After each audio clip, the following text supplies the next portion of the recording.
because I'm presenting today. I was like, I'm going to take it easy, and it was good until like after Crystal Method and stuff. But I don't know how I ended up getting this liver strong bracelet. And after that, I just felt like Superman. I'm like, oh, I can drink everything. I'm liver strong, you know? And shots got out of control, but, you know, I made it. I have good stuff to show you today. I'm sure you guys will all love it.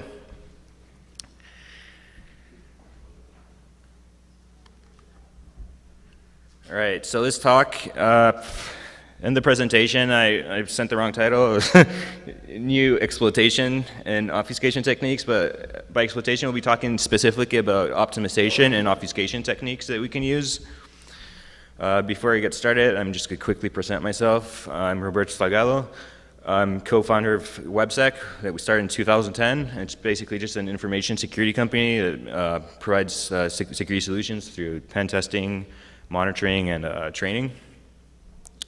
I also created the SQL injection knowledge base. A few of you might have heard of it, maybe. It's a really complete reference for everything you really need to know about SQL injections, except how to defend against them. But there's links to other pages that show you that there. But it has a lot of neat stuff, and I've been basically putting all my knowledge on SQL injections in there. I'll be showing it to you later. Also recently, I've become a fan of Python. It's a great scripting language, a great hacking language for programming. So I now consider myself a Pythonista. Just recently, I wrote this tool called Panoptic. It helps for exploiting local file inclusions. So you have the local file inclusion, and you can't really convert it to an RFI or something. So your only option may be just to try and find like sensitive config files, log files.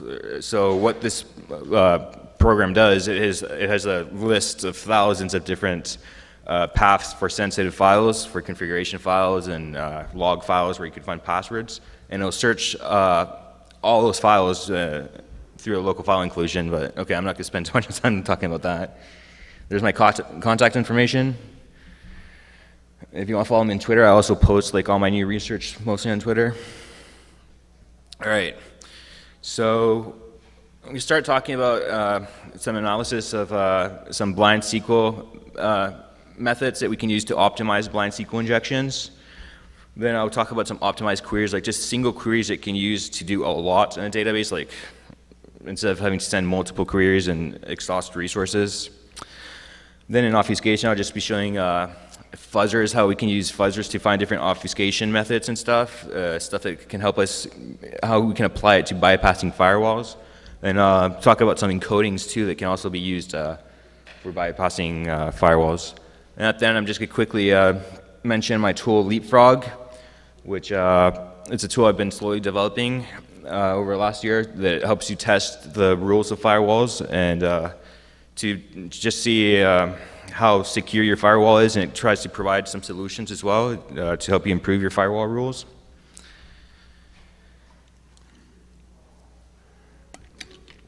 So this comic here, Bobby Tables, it's like in 99% of all SQL injection talks you'll see. But Bobby's Robert, I'm Roberto, so I feel it's more suiting to me, so I use it, screw everyone else.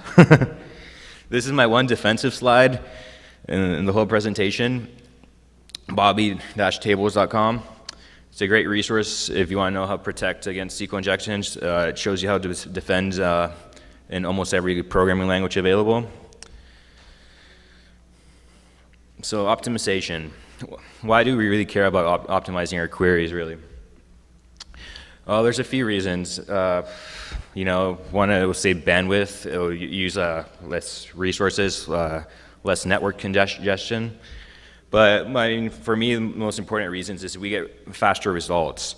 All of the times, it's not like unheard of that someone's attacking a database and the firewall picks up the alerts and the system blocks that injection or blocks you right away and you can't finish attacking the target. So with all of these optimization techniques, we can use them to really get maybe all the database information or everything we need, conduct an attack in just a few seconds without really triggering many alerts to give the team enough time to block you or try and stop you. So talking about the blindness SQL injection methods that we can use, we start talking about the bisection method. I think it's nothing new, but it's important to mention it just when comparing it to the other methods. Bisection method is kind of the standard. Everything uses the bisection method. It's pretty easy to implement. Then we'll talk about some regular expression methods, bitwise operator methods you can use, and then my own method that I came up with, the binary to position.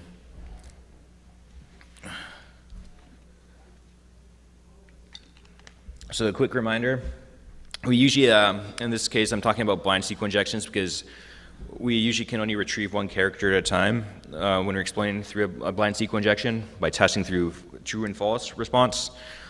So that's why it's more important to kind of focus our optimization in blind SQL injections, because I mean, if you have a union maybe, then you can just union and kind of dump your whole results in one request. But with blind SQL injections, it will always be multiple requests. So it's more important to focus our optimization on blind SQL injections. Before we jump right into it, I just quickly mention the ASCII table.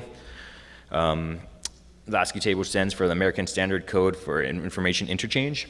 And it's basically, it was invented because computers understand numbers, so we need a different way to be able to represent letters and different characters based on those numbers. So then we have all these different bases, like base, binary, octal, decimal, hexadecimal, and it can all have its equivalent. Like this is A, the different ways to represent A in all these different bases. This is what the ASCII table looks like. Basically, you just have the decimal, hex, octal, and the character representation value of that code point. And when we're talking right now about SQL injections, we're not interested in the whole ASCII range. Usually, we're only talking about starting from decimal point 32 all the way to 126, because these are just like control characters and stuff, and then like 127 is a del. So you don't really find that in like a table name or in database information, so we don't need to focus on those. We can skip those or ignore them. So for this reason, like the range we're interested in, this is the whole range, what it covers in binary, but the range we're interested in is only from up to 127. And if you look at the binary for up to code point 127 or 126, the most significant bit never gets used, it's always off. So we can ignore this bit, and this will be important when we're talking about the bitwise methods. You'll see how it will come in play. So starting with the bisection method. The bisection method is commonly known as the binary search algorithm, like for computer scientists and stuff. As I was saying, we only consider the range 32 to 126. What you do is you have an array or a list, and you split it in half and check each half for the value you're looking for. You check if the value is greater or less, check both sides, and then you repeat. You split whatever side the value was again in half and keep on dividing. It's a divide and conquer algorithm. So it's really effective. This is kind of just what the bisection method looks like. Just looking for the decimal character 97 or A. And again, that's a little graph to show you. You have your set of characters, you split it in half, and then you check each half, and then split that half again.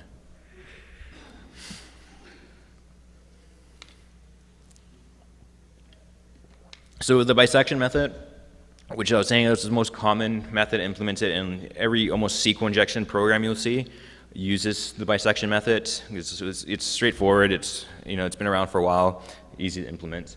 And generally, when running the bisection method, to get one character, the RPC is kind of just a little term I coined there, an acronym, request per character. So it takes around 6 or 7 requests per character to the database or to the web server to get one character back.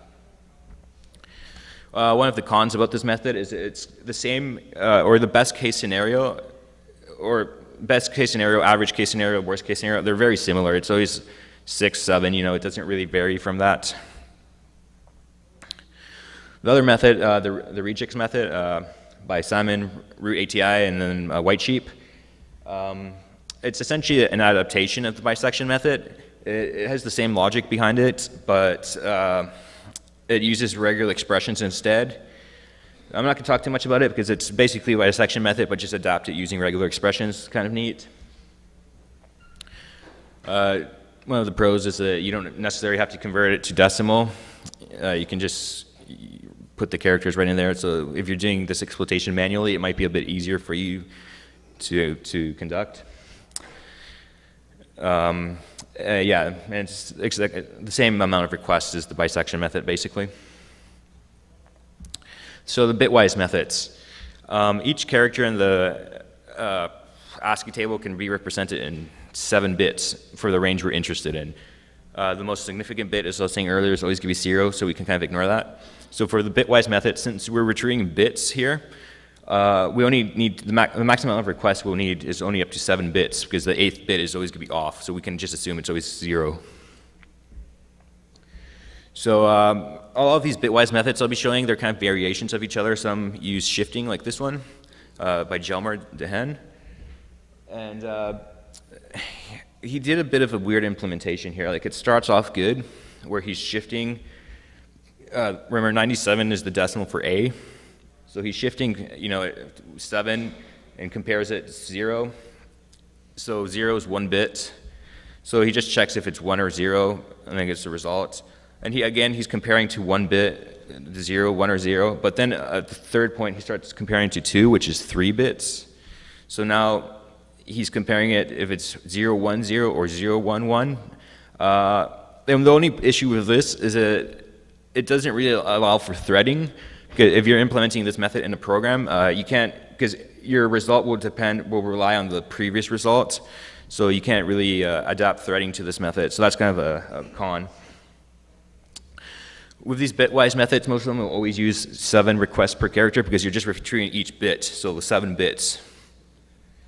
Like I was saying, it has the weird implementation because you can't use the threading. There's no reason for him to compare two bits at a time or 3 bits. You could have kept on doing it one at a time. This is like how I guess I would have done it.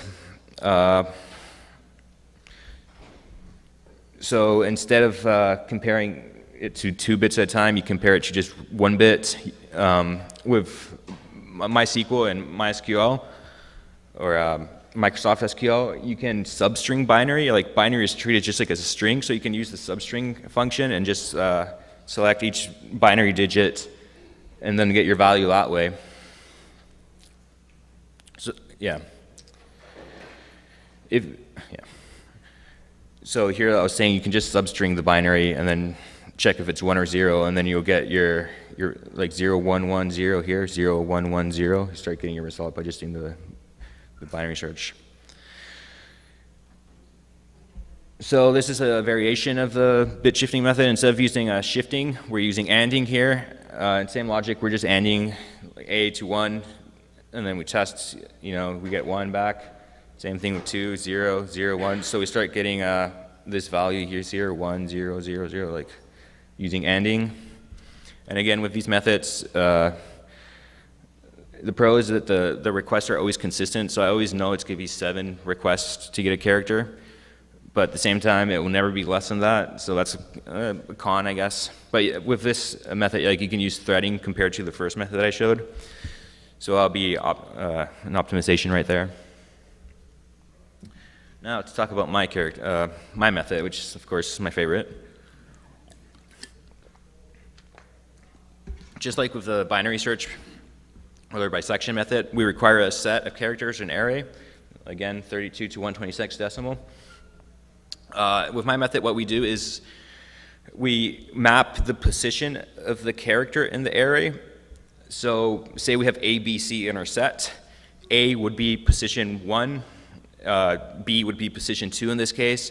So the closer the character is to the beginning of the set, the least amount or the less amount of requests we need to retrieve it, because we're mapping its position of each character. We're mapping its position in the set, and then we convert that position to binary. So instead of having to look for maybe 94 characters, which would be like 32 to 126 or something, we only have to look for 2 characters. Is it 0 or 1? Because we're converting that position to binary. So because a larger set will mean more requests for characters that are towards the end of the set. We can specify our set, so if we know we're retrieving maybe an MD5 hash or password, we could just use a hexadecimal set. We could have a set with no capitals, like in this case. Depends, because unless we really need the capitals. So our largest set, maximum, there's like 94 characters. So our largest set will be this, which is 7 digits. So I'll explain this in a bit. But basically, our max amount of requests, or our minimum amount of requests, will be 1. Because if it's in the first position, binary for 1 is just 1. So that would only be 1 request because we just have to retrieve the 1. And then our worst case scenario, 94, which would be like if the character was in the last position in the set, then we'd take 6 requests in this case. This is what the method looks like. I put in bold what was important to me. Like we have our set here. In this case, this is a hexadecimal set. I'm just getting the position of the set of the character it's found, and then converting that to binary.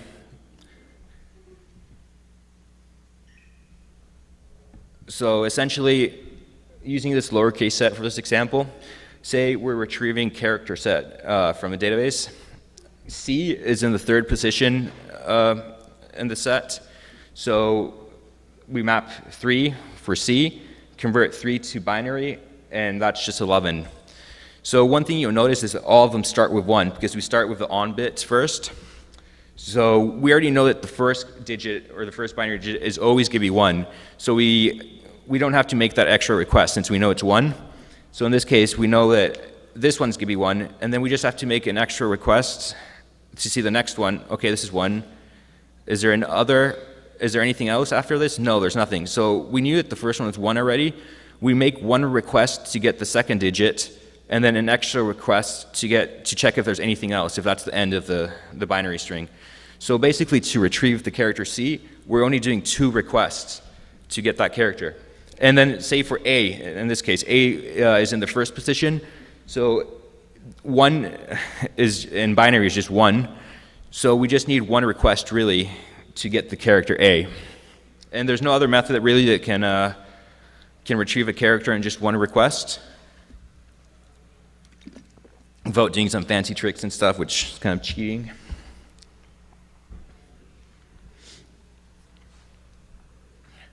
So this is just the logic I just went through. We know the first digit's 1, no request required. Is the second digit 1 true? How about the third digit? False, there is no third digit. So the total request for C, just 2 requests. We can take this a step further. Since I was mentioning that the order or like the position in the set is really important for the amount of requests you'll be doing, we could always have our sets be adapting or changing, almost like on your cell phone. You know, you have the predictive text, so you're typing in based on what letters and what words you're using, it predicts what's the most probable word or letter after. So you can use digraphs or trigraphs and stuff in your logic, implement that in your program. So your set will always be adapting. Like the most common letter for a word to start with is T. I mean, the most common letter in the English language is E. So, I mean, but it's more likely that a word will start with T. So using that logic, you can first put T at the beginning of your set, and then based on T, the most likely letter to follow maybe is an H. So you could move your set after that request and put H in front. So you'll be only doing like 1 or 2 requests per character. So that's an interesting thing, just that could be adapted to the technique. I haven't tried it out yet, but I might do that. So with my method, it only takes 1 to maximum 6 requests per character. And you think it'd be 7 requests max, but since we know that the maximum amount of requests is 7, if we're already at the 6th bit, we don't need to test the 7th bit because we know it's going to be 1. So if we're already at the 6th bit and there's 1 more, we know it's going to be 7, so we can save that request. No matter the size of the list, you could have 10,000 characters in your list.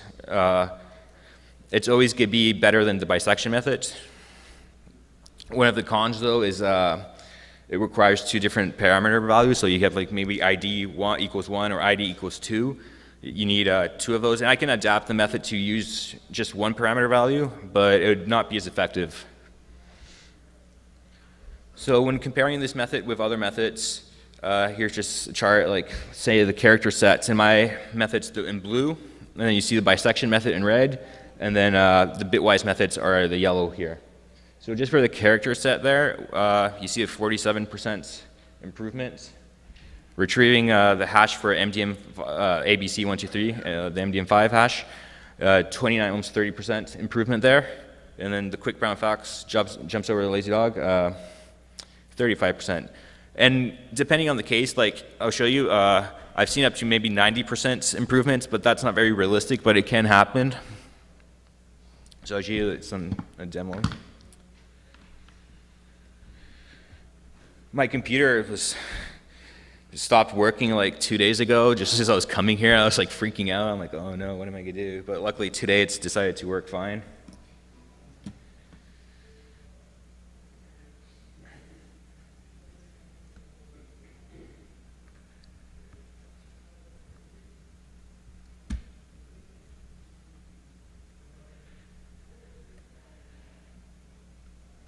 So here I'm just going to run the Regex method, which again is like the bisection method, and I'm going to run it compared to my method at the same time. I'm going to try to run them at the same time.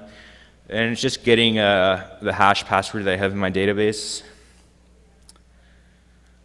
Let's see.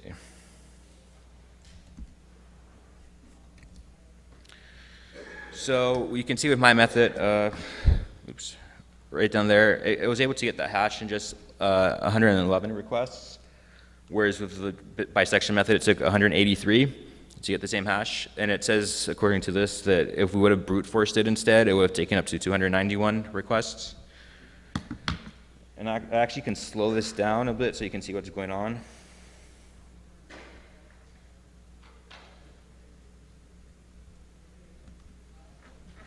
Let's take the sleep off.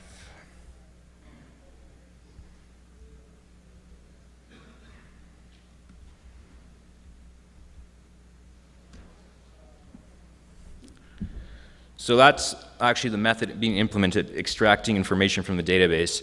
So again, it's just pulling out the binary, it converts that binary back to its position, and based on the position, it knows what character it is.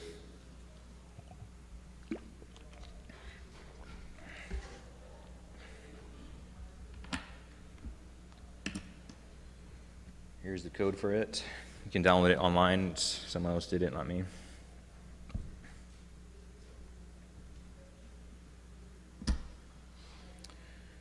Okay, so let's see another demo here.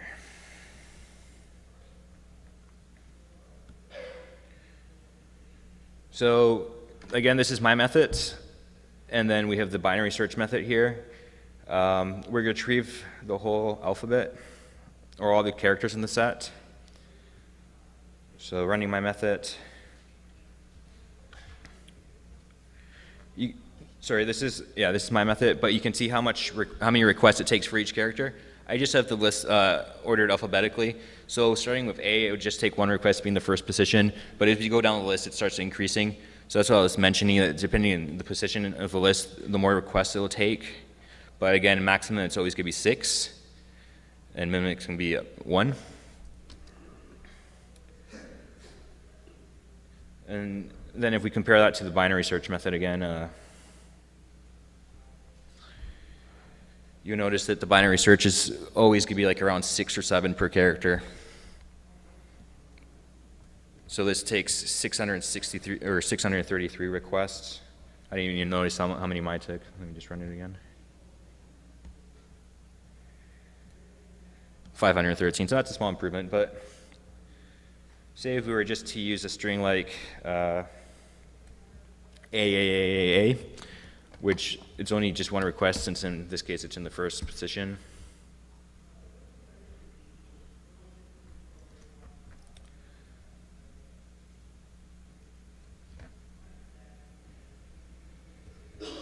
So again, running it with the binary search method, just getting the string A multiple times took 174 requests. Getting that same string with my methods, 29 requests, so that's a huge improvement there. But again, just getting the string AAA isn't that realistic. Any questions so far?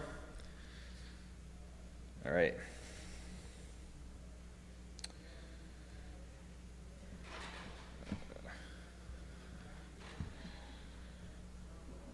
Oh no, all the way back there.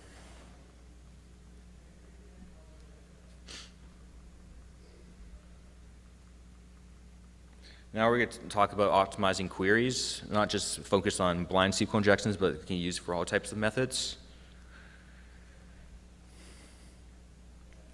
So we have queries that can retrieve all databases, all tables, and all columns with just one request. This is extremely useful. You can get everything in one request before they even know that they're being attacked. This is what that request, the injection looks like for MySQL. And it wasn't invented by me, but it's still important to show these. I actually have another demo.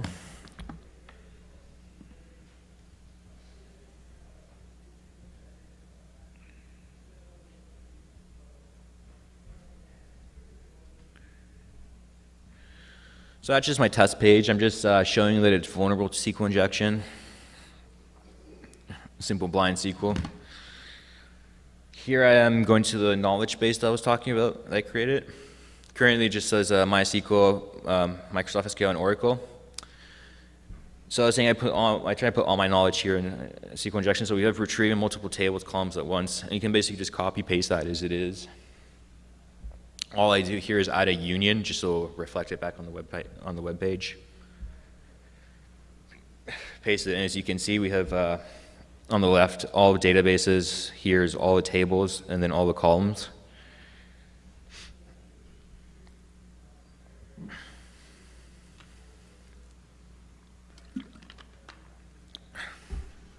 And at the end, we have the username, email, password, I guess what we'd mostly be going after.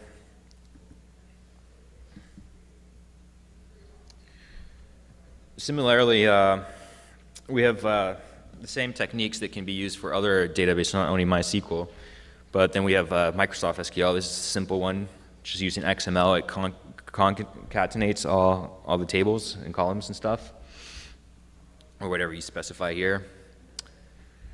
One for Oracle, using the extract function again with XML.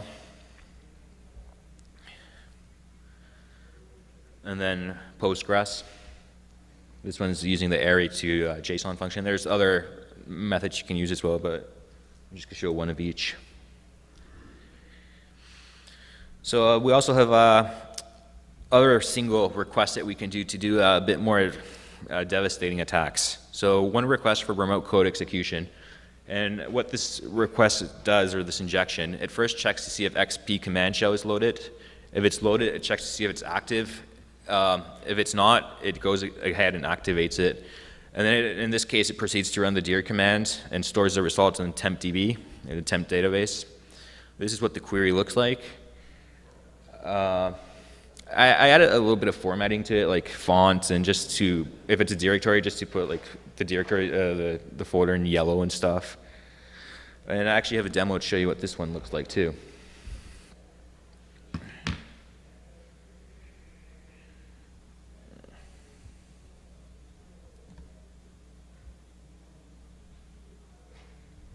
So here I have it in the SQL Server Management, so you can see it a bit formatted, what it looks like, a bit easier to read. And there I just have the area where you run the, execute the XP command. In this case, it's just running the dir command. And we get all the results in just one row. So just copy paste it here so you can see what the results look like.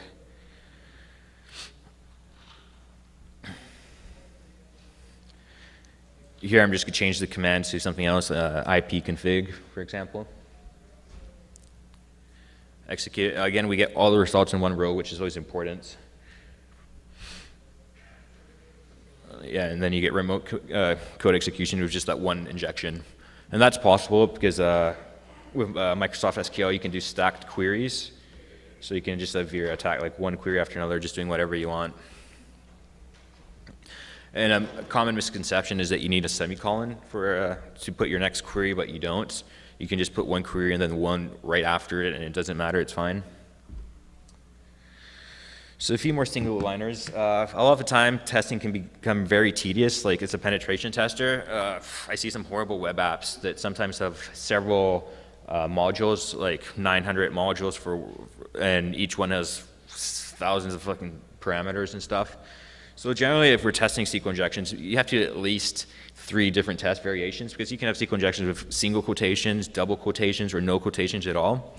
So you would have to test each one to see. I mean, you could have more of parentheses too and stuff, but we'll just keep it simple with these 3. So, I mean, if you're testing 400 parameters per module, I mean, and you have to do 3 tests per each parameter, you're doing like 1,200 requests there just for one module. So that can be frustrating. So I was thinking, is it possible maybe just to unite it, combine them in just one request? And yes. So with that injection there, it's possible to test for all 3 variations and just using that one request instead of having to do, so instead of having to do 1,200 requests to the server, we're only doing 400. And you can see the breakdown here, no quotations. Okay, that's supposed to be red. Can you guys see that? On my screen it shows red, but on this screen it just looks like black to me. But basically, no quotations is this part here, or 1, and then this is a comment. So if it doesn't use quotations, the comment will ignore everything else. But if we're using quotations, then the comment will just be ignored because they'll just be like part of the string. The double quotations is this area here. It's testing an or inside an or. And then the single quotations at the ends too. And it's much easier to understand when you can see the red, but in this case you can't see it, so I'm sorry for that. In this case we're using the or logic, but it's important to be able to do this with and too. So with anding, this is the way we can do it. Although we're not using the and keyword in this case, it's the same logic, true or false, not equals 0. That would be true if it's not equal 0, the parameter that we're testing. And the same thing with the quotations there.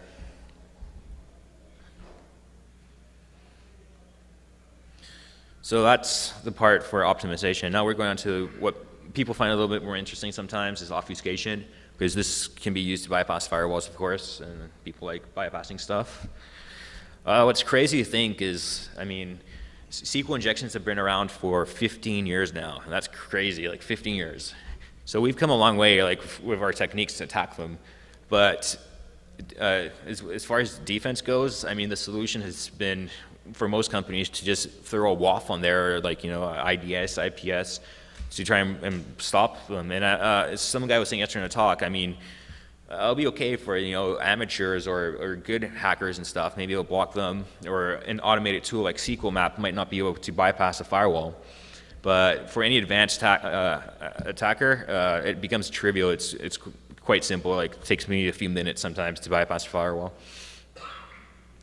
So obfuscation, I kind of like this definition here. Just the art of making things appear more complicated than they really are.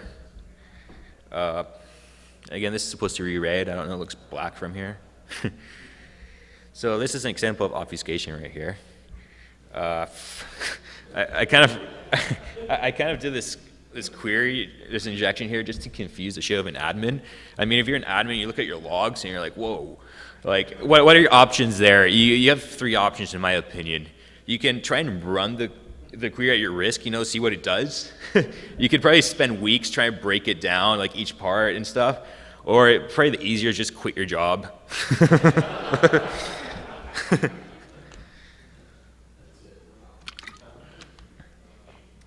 So how can obfuscation be used to bypass firewalls?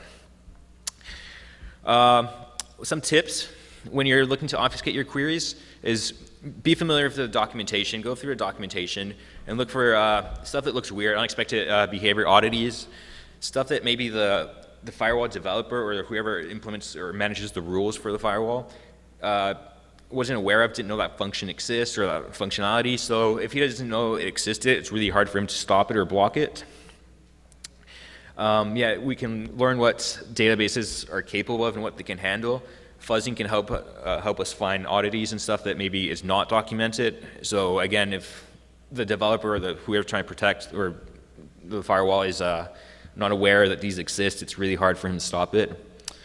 And again, just be creative, because sometimes like you can think of a way that maybe the firewall developer, the core rule set maintainer didn't really think of, and again, he won't be able to protect against something that he wasn't expecting. Here's a simple PHP Fuzzer I have, and what this does is really simple. It goes through the decimal, the code point 0 to 255, and it just converts that decimal to a character here with the char function. It inserts that character in a random place you can put wherever you want in your query. If the query doesn't execute successfully, it just continues on to the next character. But if it does run successfully, then it prints it out so we can see what characters are allowed in each space. This is an example of what it looks like. So here, we're just running it. We can see these are white spaces that are accepted. So instead of just the normal space, like the hex of 20, there's a bunch of other white spaces get accepted, and then different characters that we can see here. So like I said, it gives us the idea, we can see what's possible, what's allowed in that database, and maybe something that they weren't expecting to block. And since most firewalls use regular expressions, they detect patterns, so if you can break that pattern, then it won't be able to detect it. Someone on Twitter actually told me that firewalls, their error rates is similar to an antivirus, which was around 30% mathematically. It's probably worse than that, but who knows. This is another fuzzer. It does the same thing essentially, but my fuzzer started getting a bit complicated. So again, I'm fighting in Python. I pass it over to Python. This little snippet of just the whole thing. So I eventually start adding filters to help me go through results, because then you get just millions of results, and you have to really be able to search through them. So some of the results I found through these fuzzers, it's quite interesting.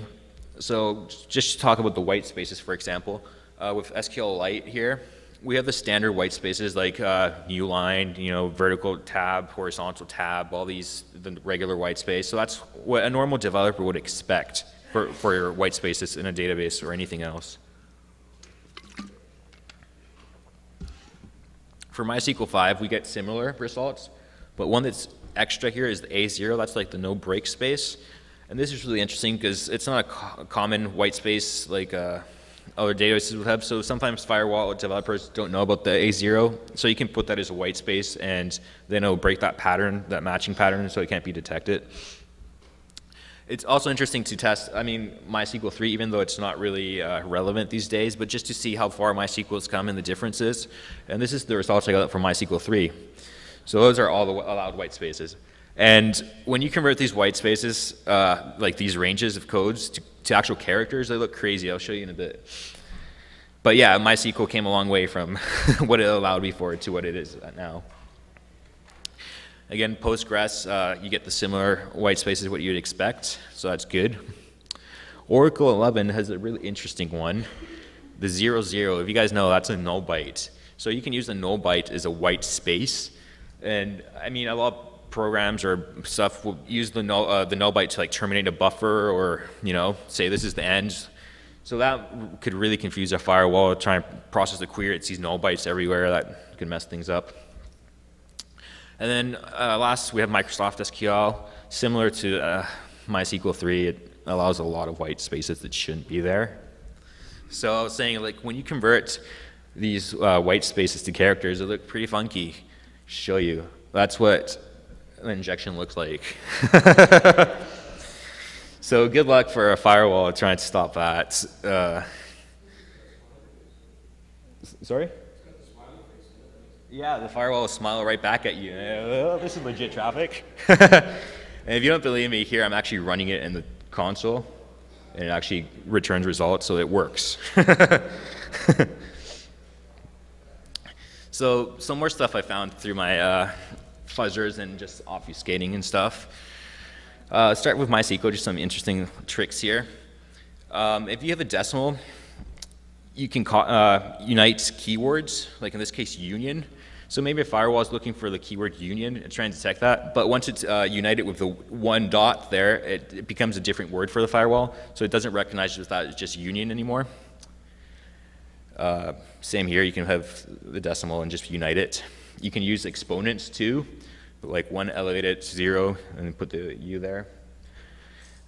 Here the /n is just a null byte you can use to like unite, and then you divide that null byte between, again, 0 and a number with an exponent, and use that exponent again to unite the union. So here we just, this would be like one word for the firewall, and it won't know what that is.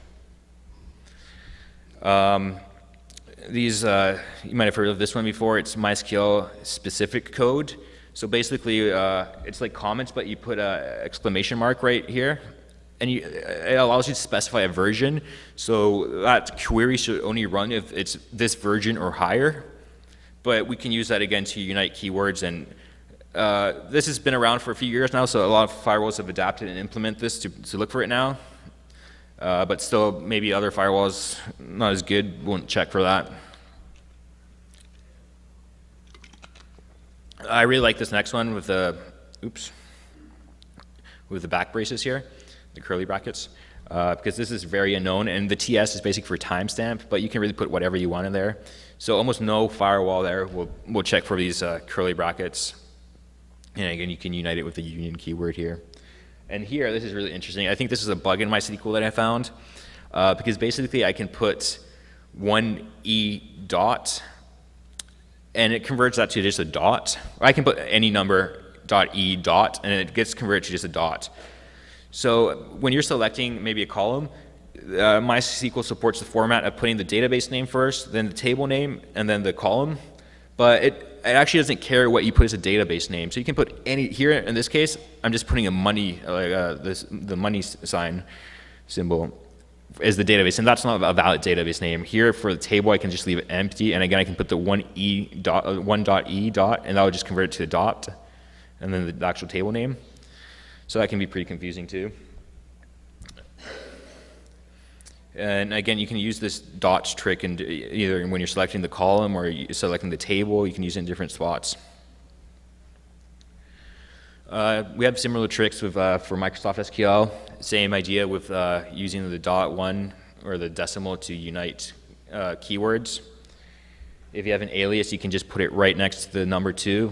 That's fine. Again, this is just stuff that will break the patterns that the firewalls are searching for and stuff, so it makes it hard for it to know. This is SQL injection. I have to hurry up because I only have 10 minutes left here. This one is pretty interesting. Microsoft allows an empty hex, so you can just have 0x and leave it as that, and then we can actually put the union keyword right after. So maybe a firewall thinks 0x, okay, we're expecting a hexadecimal character here, but then it gets a UN, and that's not valid hex, so it doesn't know what to do with that. Another interesting thing with Microsoft SQL is that the backslashes, it gets converted to 0. So you can just have a bunch of backslashes here, and it gets treated as a 0. With Oracle, we have like the F operator and the D, which this is like decimal, but you can use that again to unite the keywords here. Oracle is one of the only databases that allows you to encode or the table name or column name when you're selecting it. So you can put the column in hex if you want, or in characters and stuff. I haven't seen other databases that allow that. And then again, as I was saying, it supports null bytes, so you can just put the null bytes right in there. So sometimes firewalls will start getting very good at detecting your obfuscation. They can de-obfuscate your queries and then know exactly what you're doing. So in those cases, sometimes it can be interesting to do the opposite thing. Try and keep your query as simple as possible, because SQL has a very similar syntax to English, or it can. So instead of having something more obvious like the union select, group concat, all that, we can just put pure like words there, and then it becomes difficult for the firewall to distinguish between English and what a real injection is. Here's an example of a bypass I had for mod security when they had the challenge. I don't have time to explain all of this right now, so sorry, I apologize for that. This is another bypass I just recently got for mod security, just showing you keeping it simple again. Binary keyword is very useful for bypassing. You can put it before what you're selecting, or whatever, in this case true. You can put binary before, and you can have, I could have multiple binaries, so I can have case when binary, binary, binary, binary, binary, binary, just like 100 times, and that'll make it hard for a firewall. One problem that firewalls have is they call it the union select matrices thing. That union select matrices isn't necessarily a SQL injection, but almost every firewall would detect it as a SQL injection. So then you have the issue of false positives blocking legitimate traffic. So that's one of the big problems firewalls face. I was trying to get a union select in mod security, and it was very hard because they just detect anything that has union select in it. But I was able to get one using this trick, just using the mod operator, again using decimal to unite the union, and the no break space, white space there in between. Fortinet allows you to put any character above hex 80 in between keywords, and it just removes it. So you can put any characters in between, and it'll bypass Fortinet, no problem. Green SQL. This one, first I was trying to test it and set it up, and I thought I hadn't tested it properly because I couldn't get it to detect my SQL injections. Then I realized I was just really bad at detecting SQL injections. It was properly configured. Like, I just had a basic union select here with no obfuscation or anything, and it went right through. It was like the standard query, like injection. So I talked to the green SQL guys. They said that's obviously an error bug. So they're working on getting that fixed. It basically seems to detect SQL tautology, so true or false. So and 1 equals 0, it detects at that, but then it was simple enough to bypass just adding like an exponent there, or again the binary keyword that bypasses it, or just using the if function. I didn't try any further because it was just too easy to bypass. But they have other interesting stuff that's worth looking at too. They also had a cross-site scripting in their comment box when I was testing out the software, so that's a little worrisome. Lib injection. Lib injection is the new SQL detection tool or library. It's implemented in C, so it's really fast, and it uses tokens, lexical analysis. So it's an interesting approach too, compared to regular expressions, but at the same time, there's simple few bypasses here. And I'm running out of time again, so I can't go through them, but if you look at the slides, you know, it's all there. I colored what I thought was interesting of each part. So the funny thing is, these are all injections that I had reported, but again, you get the issue with false positives. So when trying to fix false positives, all the times you'll end up introducing, again, injections that had been fixed. You had they're back in. So all of these had been reported fixed, and then when trying to fix false positives, I tested all of them again, and these were all worked again. These are just some other interesting ones that I got with injection. You can go through them later. So now let's talk about encodings, 5 minutes.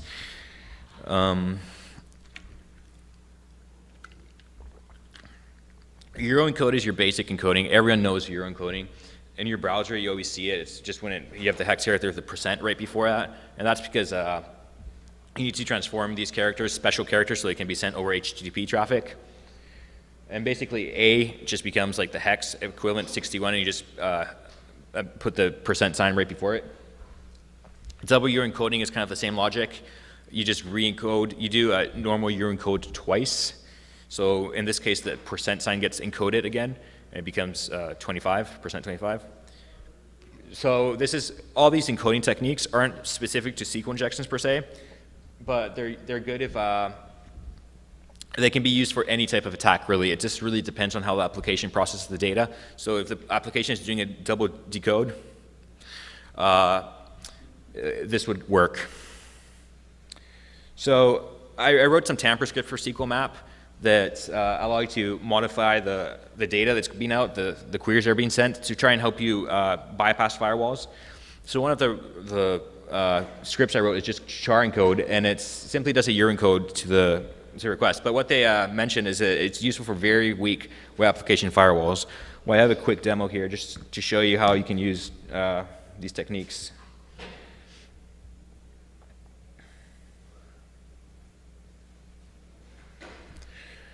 So basically, I'm trying to access Hakim's blog here, but it gets blocked by hacking by ironport here. What I can do is I just modify the A in this case and put a Euro encode the A. So I try Hakim again. By the way, this is an ironport that Cisco bought like in 2007, I think, for like $830 million. And then it's susceptible to this really simple bypass. Just takes a second here. So now we're able to load the website that was previously blocked as hacking just by Euro encoding in the host header one of the characters. That was enough to make it not detectable.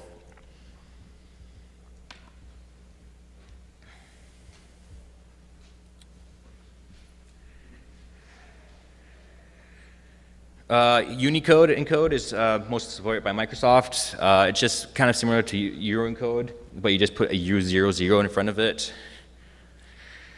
UTF, I don't have time to go through this one, sorry, but looking at the graph, you can find this on the internet. It's a known encoding already, multi-byte encoding. Nibble encoding, basically a nibble is 4 bits. So each one hex character can be represented in 8 bits, or 1/2 of a hex character is 4 bits. So you can represent the whole hex range here. You can see 0 to F and just 4 bits. So first nibble is the idea of encoding the first 4 bits only. So in this case, you'd only be encoding the 6, which becomes 36. So then it's %36 encoded at 1. The second nibble encoding is the same idea, but you're doing the last 4 bits instead of the first 4. Double nibble encoding is just a combination of both. You encode both nibbles, so the whole 8 bits. Invalid percent sign. This is really interesting. It worked with IIS 6, I believe, and basically you can put a bunch of percent signs. As long as there's not valid hex characters to follow it, you can put a bunch of percent signs in between your queries, and IIS will just remove them. So maybe the WAF will see something like this which doesn't recognize as a query or injection, but then the server will remove the percent signs and see what it really is. Invalid hex is another interesting concept. Basically, this is how you would transform from decimal or from hex to decimal. So 61, you multiply the 6 times 16, and then just add the second nibble here, the 1, and that gives you 97. So this is 61 is the hex for A, 97 is the decimal for A. So with invalid hex encoding, we're using characters that are not valid hex. So instead of here, for example, that after 10, or after F, you move on to 10 and then 11. Say we'd keep on going with invalid hex, we'd go 0F, 0G, 0H, and when it's not really valid, but then it depends how the application again treats the data. If it transforms it to decimal, you might get the same value. Okay, quickly show you a screenshot of Leapfrog. Leapfrog, the tool I was talking about to help bypass firewalls. It works for different, well, eventually, right now I'm just working on the SQL injection part, but it's going to work for cross-site scripting, local file inclusions, content filters. It creates all its payloads dynamically at runtime, and when it finds a bypass, it will try and provide solutions, and then it gives you a score depending on how much SQL injections were passed through without being detected. So I call this the WAF acceptance factor, and I got this term based on the WIFE acceptance factor from Wikipedia, and basically this is like how much value an item needs to have, or based on an item, how nice it is, how much you need to convince your wife to let you buy it. So demo, it's just a screenshot I'll show you quickly so you can see the tool in action.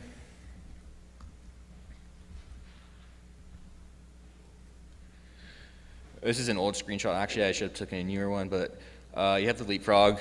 Basically, it tests different encodings first, then it tests different terminators and stuff, and it goes on to testing more advanced injections.